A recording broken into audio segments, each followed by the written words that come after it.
Hello, my friends. Welcome back to Relegation Ranger. It is deadline day. It looks different. Dark screen, yellow, woo. We're still down in 21st because we haven't played any games. Nothing has changed. I was wrong. And I think this is just confusing personally. Maybe it's because I'm old age. The transfer window closes at midnight tonight on the 31st. The game is tomorrow. Shouldn't the transfer window thing be here? Like right here rather than here?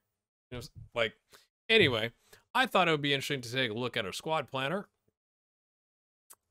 And again, someone explain to me, please, why does, when you click on goalkeepers, it defaults to defenders, midfielders, and strikers? Please tell me how good, this is a very important thing, Mr. and Mrs. Data Analyst, how good are our strikers at being goalkeeper? Turns out, not relevant. Interesting. As noted, you can't see the bars behind me because they're not very tall. They're worse in the league in kicking and reflexes and aerial ability. They're 3 stars in the Spanish second division. I don't know what we expect. From a defensive standpoint, we're really going to accelerate. This is the entire group. We have a big chunk of players that are all 3 stars. So that kind of smushes the ratings a little bit, in my opinion. We're really good at tackling and really good at accelerating and below average at best at everything else. And from a midfield standpoint, we have a bunch of players and they're about average or worse. And then, striker, not bad, actually, which is surprising. Really surprising that we've only scored 11 goals because if you looked at this, you're like, oh, well, you know, that looks like a team that could score a couple goals, right? And we've scored 11. When I took over, I don't know what it is now, 12? It's not very many. But it's like, that's kind of interesting. And of course, yes, Altair, Prats, and Blendo are all just hanging out. I'm afraid they've left me on unread. It's like, are you gonna sign? I'd like to know if you're gonna sign, because if you're not gonna sign, I have to go make more desperate moves in the transfer window. Please respond. Please. 12 hours to go. They decided to get back to me. It's probably because everybody else decided they weren't interested. All 3.6 grand, regular starter, minimum fee release cost of 2.5 million, but we're only paying 125 grand, but you know, whatever. Altair, we're getting for 800 grand, but he only wants 8 grand a week, and I think he's quite good, 24. I think that's a solid deal. And then Brian Blando, 4.3 grand, 80% of his wages. We could have bought it for 600 grand, but I wanted to keep our powder dry to be able to have maneuverability. The problem, again, we face, again, all of the players, pretty much, at this level that'll play in the Spanish second division, dread playing in big matches. There are not a ton of players just hanging out that are just like, I love crushing things. Altair's got it. It's just not, it doesn't exactly, you know, Prats, does he love a big game? You know, he's indifferent about big games. We have just improved the squad. Let's just, I haven't hit accept yet. So do the math on your own. We've still got a little bit of money but in the budget, but we're over on the wage budget. So we'll see how we do. Hi, friends. We are trying to buy a player from Cagliari named Gaston Pereiro. Gaston is what we're going to say because it's more fun to say that. Now, friends, I have taken some of our transfer budget that was left and dumped it into the wage budget so we could afford to sign somebody, because right now we can afford $6,000 in wages if we spent $581,000 on a player. Okay, let's take a look at Gaston.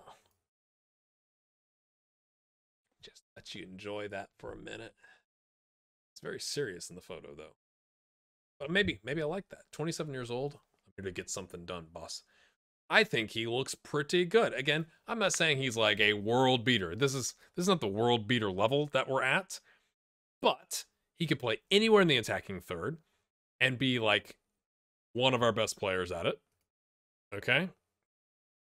Pretty much across the board. Even if we dropped him in midfield, he's a 3-star player for us. You know, not bad. Best position on the right. Put him up top. 3.5 star. We put him in the middle. He's a 4-star. He's dubious about joining us. And this is the thing I discovered that I like. a little bit in FM23. So I asked the agent, I mean, Mr. Agent, oh, there he is, Mr. Alex Noble, how likely is it that this guy wants to sign for us? We're interested. And he was like, you know, he'd be up for it. But here's his wage ask of 24.5 to 32 grand. I'll zoom in over here. This is me zooming. Yep, 24.5 to 32 grand. And I was like, that's great to hear that he wants to sign for us. It's a little rich for our blood. And they came back and dropped it to 22 to 28.5 grand, which is really just a drop of 2.5 and 3.5. Not exactly a lot of give there, but it helps. It helps. The problem is they want 450 grand to make a deal. And so what I'm trying to do is finagle with the board, say, could you maybe, I had originally asked for them to contribute like 20.5 grand because he's currently making 41. We can't afford 41. We can't afford 22. So like, could the board help us out? Or like, we'll pay you more in transfer, but like you kind of reimburse us on the weekly? Like, can we work a deal? Yes, I mean, come on. Okay. The board said no. And I thought about being like, I'm really disappointed the lack of ambition you're showing. However, I just got here. Like, I've only been around for like a month, right? So we don't exactly have the rapport built up with the supporters or the board to like kind of push our luck a little bit. And I feel like if I'd done that, they'd just be like, go spend somebody else's money, and fired me. We were able to get Gaston to agree to 19 grand with a bunch of add-ons, to be fair, like a 50% top division promotion wage, which I don't think we're going to have to worry about, but you never know. If we get relegated, he can leave for 1.5 million, a 5 million release clause, a 500 grand loyalty bonus, like, you know, things that like get paid out in installments or like in the future or whatever. But the problem is, we need 47.5 grand because I'm a dummy. And this is what's frustrating to me, my friends. They're saying we don't have 47.5 grand in the transfer budget to get the job done. And it's because I think it's because I took all the transfer budget, because I knew he was going to want a lot of money, and dumped it into the wage budget, which I think if I left some in the transfer budget to get the deal done, we would have been, you know, red in the committed, in the spending, right, over a certain amount, but we would have signed the player, maybe. And I just think it's like, I don't know, it's frustrating. That's frustrating. So we got 3 hours left to see if we can move somebody on in a really bad squad for 47.5 grand. Here we go. I think the most logical thing to do, my friends, is to terminate the loan of Christos Albanis, who has given us 21 starts, 3 subs, 4 goals on a 6.86. He's actually been one of the better players. The problem is, again, he's all right. He's 3-star. He's a leading player for the league below us, which is about the average of our squad. But he's on 5.5 grand a week, which by my math is over 26 weeks, which is the length of the loan left, 143,000 euros. So if we don't pay that, okay, maybe there's 5 months left. Okay, it's 137,500. That should be in the wage budget, where we can then redistribute that to the transfer budget and get the deal done. Yeah, and again, he's all right, but like, he's not as good as the guy we're getting. How I look at it. So we're able to sign him, but that didn't solve our problem. Nope, sure didn't. I don't understand things. It's like I'm imagining, this is deadline day. And in the probably very small office that we have at the club, like, okay, guys, we need to come up with 50 grand. How could we do it? Someone's like, sir, you could cancel that loan and it would save us 143 grand. We'd actually be saving money. We could take 50 of that and keep the rest. And then, like, the person over here, like the accountant, is like, that's not how it works. And you're like, but we're saving 143 grand. No, that we're not going to put that in the transfer budget. Like, what? So we canceled the loan, didn't let us do the deal. So, my friends, just to kind of hit the transfers out here, we've sold Sinan Bakis for 50 grand to Huesca?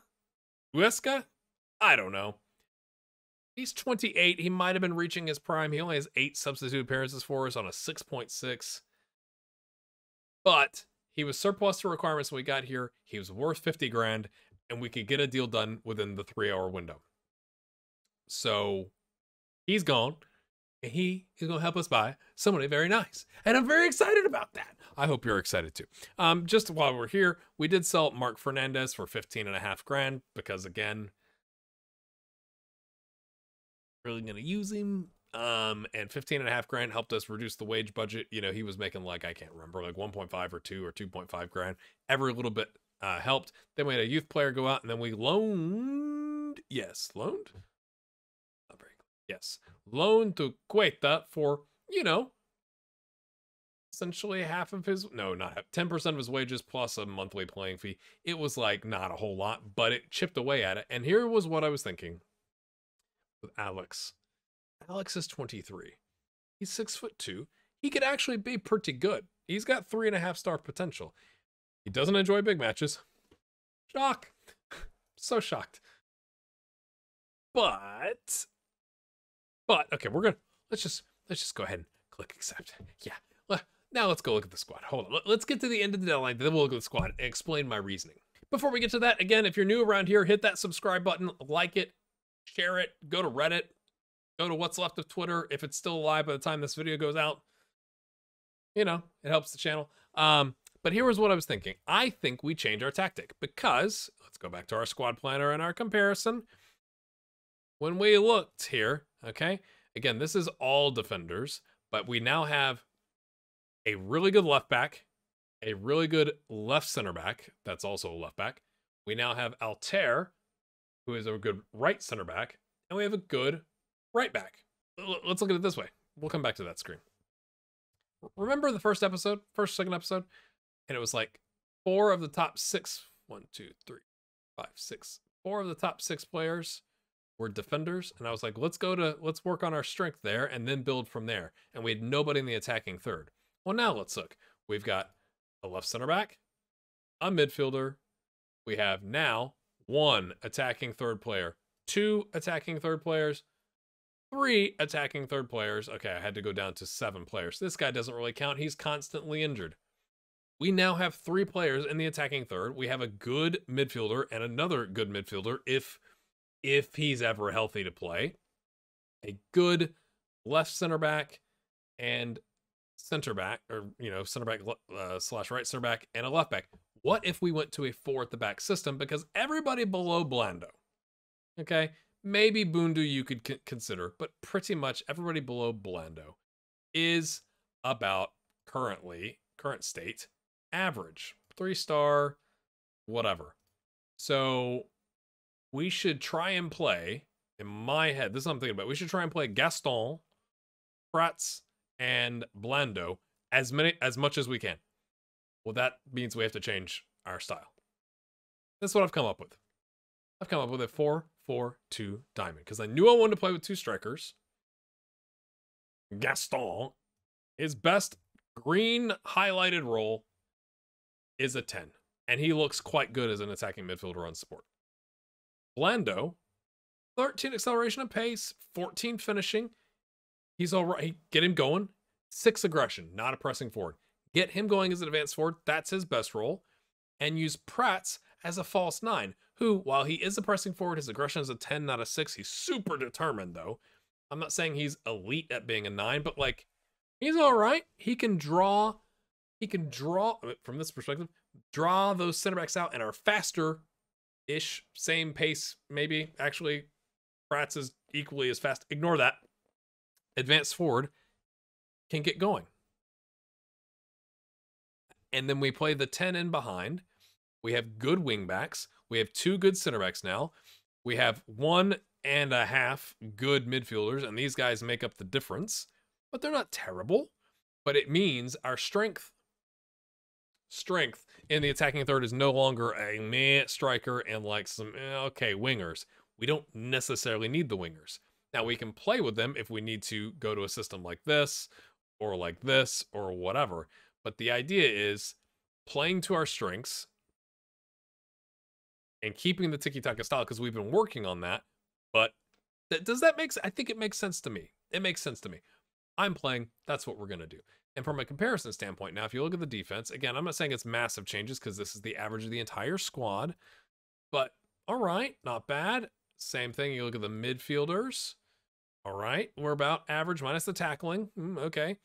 But that's why we've got good tackling in defense. And now that's not this. Now our attacking is pretty good in 4 categories.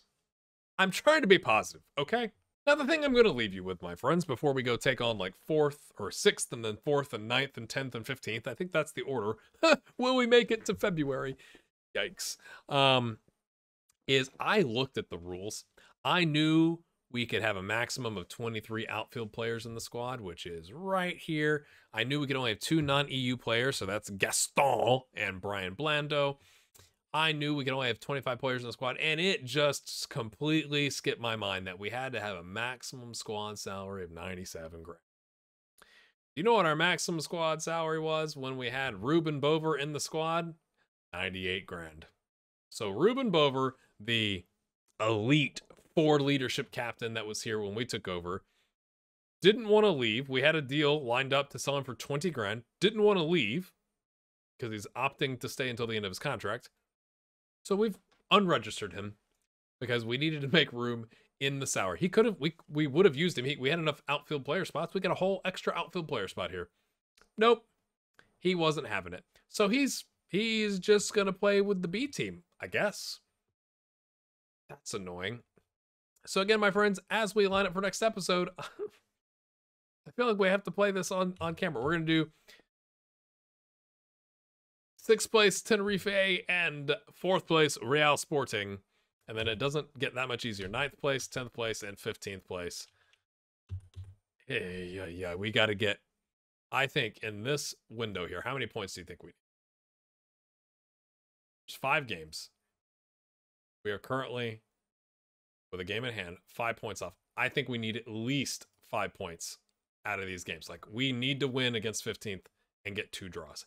I don't know how likely that is, but maybe if we stick to playing a one formation, 4-4-2, diamond narrow, vertical tiki-taka with 3 much better attacking third players, maybe there's a chance by the time we get to 15th, we can get 3 points. I don't know. Hit the like button. We'll see you next time. Bye-bye.